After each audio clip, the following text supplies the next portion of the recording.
بسم اللہ الرحمن الرحیم اللہم صلی علی محمد وعلی آل محمد کما صلیت علی ابراہیم وعلی آل ابراہیم انک حمید مجید اللہم بارک علی محمد وعلی آل محمد کما بارکت علی ابراہیم وعلی آل ابراہیم انک حمید مجید عن عائشة أم المؤمنين رضي الله تعالى عنها قالت جاءتني امرأة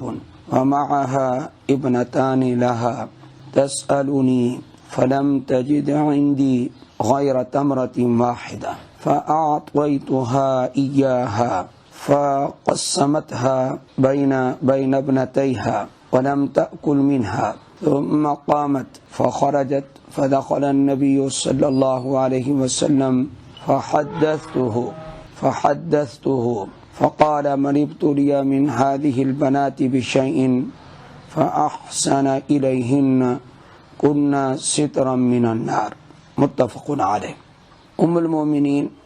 حضرت عائشہ صدیقہ رضی اللہ تعالی عنہا سے روایت ہے، فرماتی ہیں جاءتنی امرأۃ، میرے پاس ایک عورت آئی، ومعها ابنتان لها، اور اس کے ساتھ اس کی دو بیٹیاں بھی تھیں، تسألنی، وہ مجھ سے سوال کرنے لگی، کوئی چیز ہو مجھے دیجیے اور میں ضرورت مند ہوں، فلم تجد عندی غیر تمرۃ واحدہ، بس اس نے نہ پایا میرے پاس سوائے ایک کھجور کے۔ ام المومنین کے پاس اس وقت ایک ہی کھجور موجود تھی، فأعطيتها إياها، بس میں نے وہ کھجور اس عورت کو دے دی،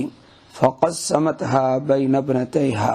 بس اس نے اس کھجور کو اپنی دو بیٹیوں کے درمیان تقسیم کر دی،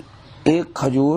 آدھی ایک بیٹی کو اور آدھی دوسری بیٹی کو دے دی، ولم تأكل منها، اور اس سے خود کچھ نہ کھایا، ثم قامت فخرجت، پھر وہ کھڑی ہو گئی، بس وہ چلی گئی، فدخل النبی صلی اللہ علیہ وسلم،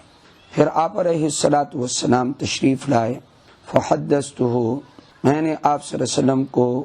یہ واقعہ بیان کیا، فقال، تو آپ علیہ الصلاۃ والسلام نے ارشاد فرمایا، من ابتلی من هذه البنات بشیء، جو آدمی ان بیٹیوں میں سے کسی کے ساتھ آزمایا جائے، فاحسن الیہن، بس وہ ان کے ساتھ حسن سلوک کرے، کن لہ سترا من النار، تو یہ اس کے لیے آڑ بن جائیں گی، ایک حجاب بن جائیں گی آگ سے، متفق علیہ۔ یہ حدیث بخاری اور مسلم کی حدیث ہے۔ حضرت انس رضی اللہ تعالی عنہ سے اسی مضمون کی ایک اور روایت بھی ہے کہ رسول اللہ صلی اللہ علیہ وآلہ وسلم نے ارشاد فرمایا، من عال جاریتین، جس نے دو لڑکیوں کو پالا، حتی تبلغا، یہاں تک کہ وہ سن بلوغ کو پہنچ گئیں۔ بعض حضرات نے کہا اس کا مطلب ہے حتی تبلغا کہ شادی کر دی اور وہ اپنے خاوندوں تک پہنچ گئیں۔ جاء یوم القیامہ، تو ایسا آدمی آئے گا قیامت کے دن، انا و ہوا، میں اور وہ، ہاکذا، اس طرح ہوں گے، وضم اصابعہ، اور آپ علیہ السلام نے اپنی انگلیوں کو ملا دیا۔ رواہ مسلم، اس حدیث کو امام مسلم نے روایت کیا، جس کا متن شروع ہوتا ہے من عال جاریتین حتی تبلغا جاء یوم القیامہ انا وہو کذا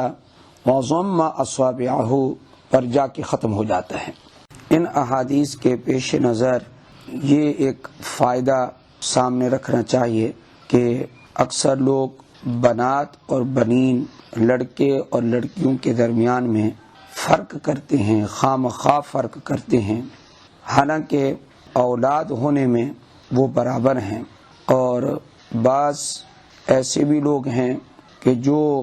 وراثت سے بھی محروم کر دیتے ہیں، جیسا کہ زمانہ جاہلیت میں لوگ ایسا کیا کرتے تھے۔ تو آپ علیہ الصلاۃ والسلام نے ان بنات کو یہ ارشاد فرمایا، ان کے بارے میں یہ ارشاد فرمایا کہ ان کا ایک ابتلا ہے، کیونکہ من ابتلیا ابتلا ہے، تو ان کے ذریعے آدمی کی آزمائش ہوتی ہے، اور جو لڑکے ہیں ان کی طرف آدمی کا ایک طبعی میلان ہوتا ہے، زیادہ میلان ہوتا ہے، اس لیے لڑکوں کے بارے میں یہاں ابتلا کا لفظ نہیں آیا، لیکن اس کے باوجود مطلق اولاد کے بارے میں بھی قرآن کریم میں ہے، انما اموالکم و اولادکم فتنہ، تو اموال اور اولاد کا فتنہ، آزمائش ہونا، اس کا قرآن کریم سے اس بات ہو رہا ہے، ثبوت ہو رہا ہے۔ اس لیے ان معاملات کو دیکھ کر کسی پر خام خواہ زمانہ جاہلیت کی طرح کوئی زیادتی نہیں کرنی چاہیے، تاکہ آدمی کے لیے یہ ستر اور حجاب بن جائیں۔ اللہ ہمیں عمل کی توفیق عطا فرمائے۔